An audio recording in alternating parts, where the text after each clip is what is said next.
This is New Orleans, 6 months after Hurricane Katrina made its way through the area. In our new camper, Sarah and I made our way to the French Quarter and found there was plenty of areas to park.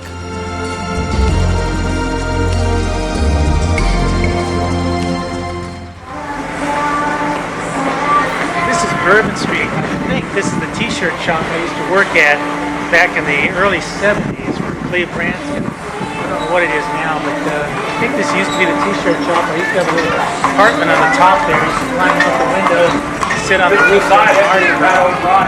So this is where I used to work 20 years ago.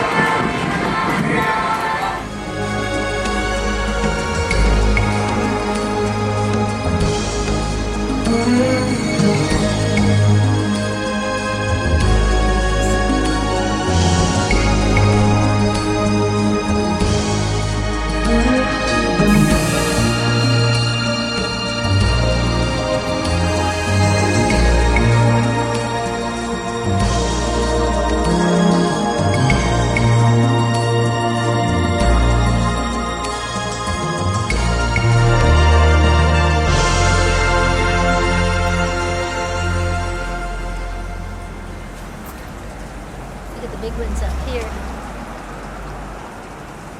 Nice. Pretty big.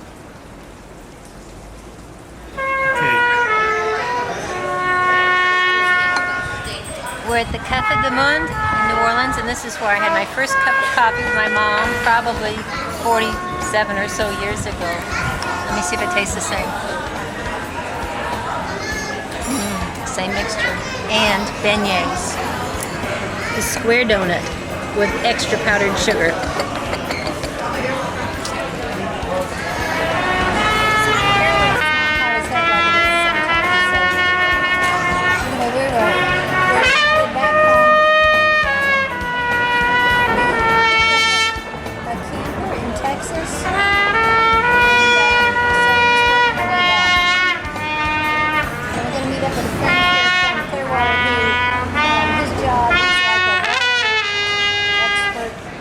Engineer expert. So he's out here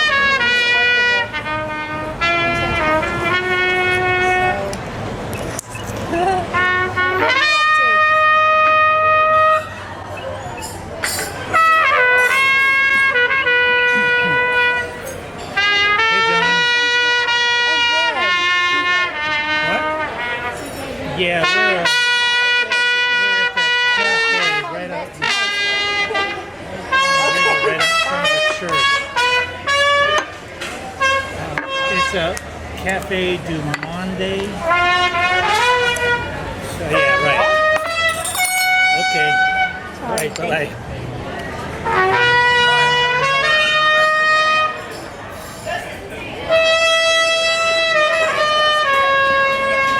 You need something else?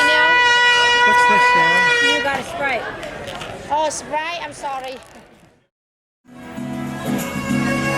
My longtime friend and civil engineer, John Herrick, who has been working this area since the hurricane, met us for lunch and filled us in on the current situation in the New Orleans area.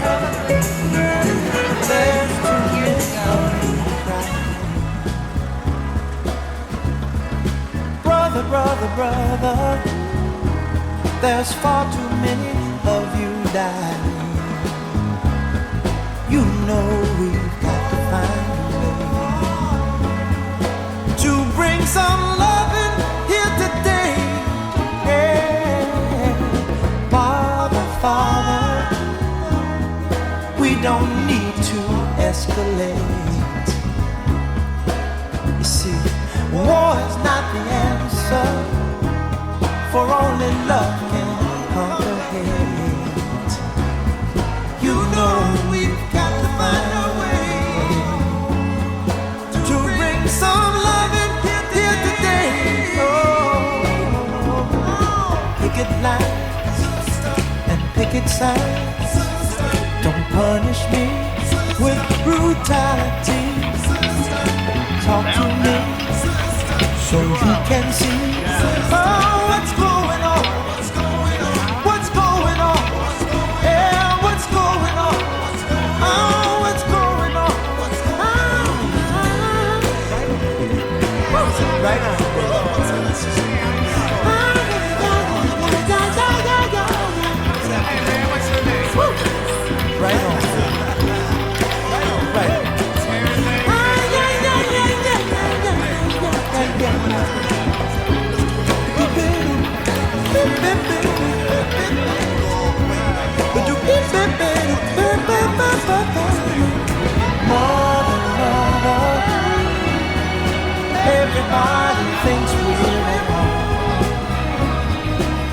Oh, but who are they to judge us?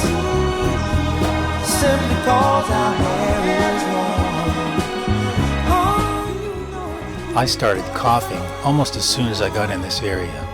2 days later, I was sick and continued to be ill for the next month with a respiratory problem. Picket line. This was literally a ghost town.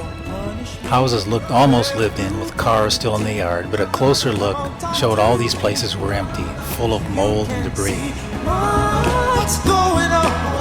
Yeah, what's going on? Tell me what's going on. I'll tell you what's going on. Right on. Right on.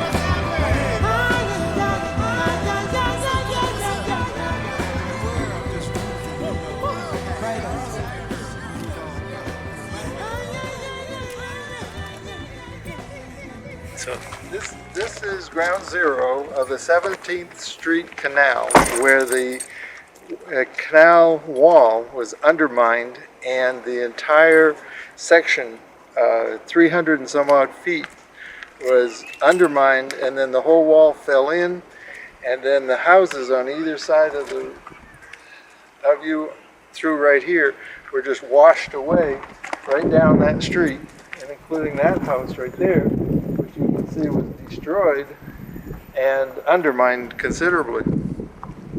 This water that you see running down here, if you look right there, you can see it's a little river of water coming down. That water is coming through the repair of the wall, those sheet piling up there.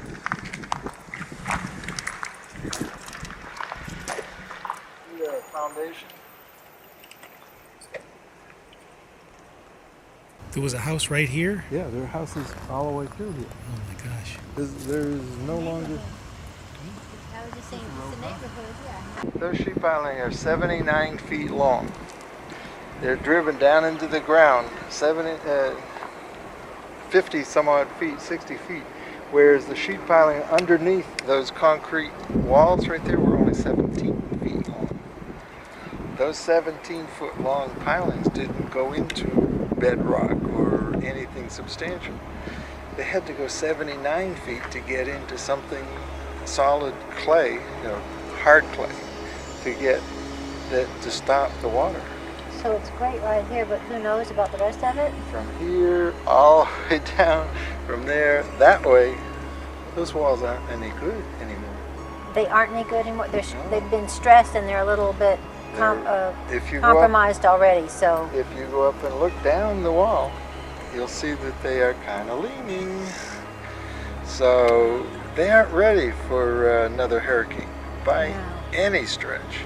And anybody who comes back here and decides to build, and the other thing is, on the other side, when you go across this ramp we went by a minute ago, that area is all pristine. It did not flood on the other side of this canal.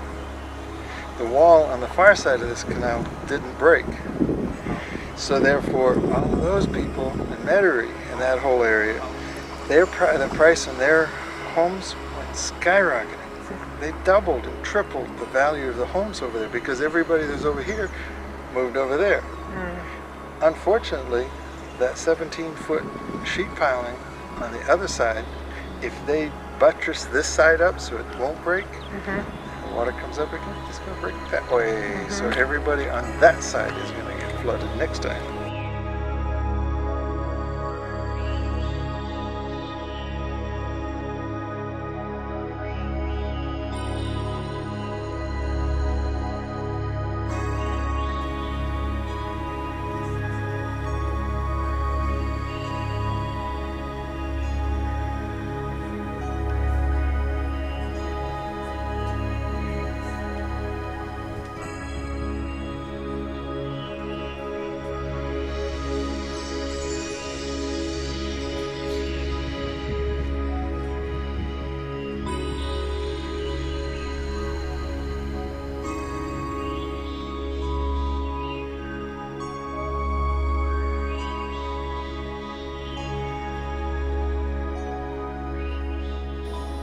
The soil is so poor here that houses, even though built at ground level, must be set on pilings driven 20 feet into the ground. Yet the pilings on the levee are only 17 feet deep. For the levee repair, pilings 79 feet in length were used and had to be sunk more than 50 feet before solid earth was reached.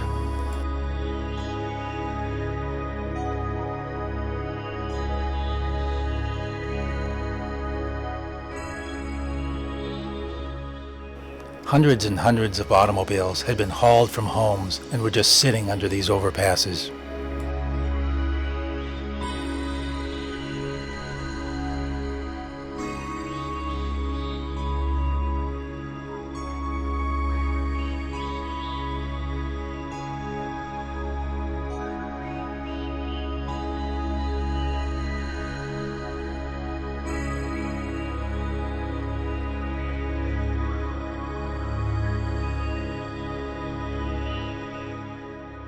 Some automobiles were still in the front yards and also looked like someone might be there, but once again, a closer look saw that the automobiles were once underwater as well.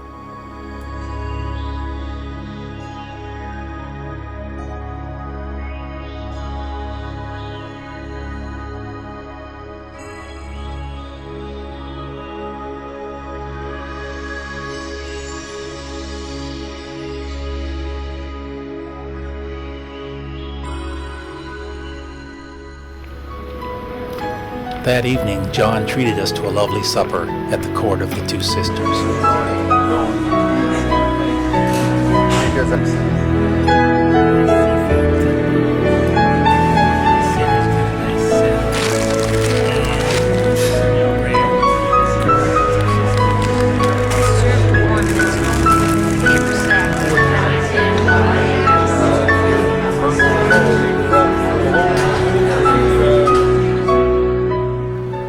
Later that evening, Sarah and I took a short walk down by the Mississippi River and then retired for the night in a parking lot right in the French Quarter.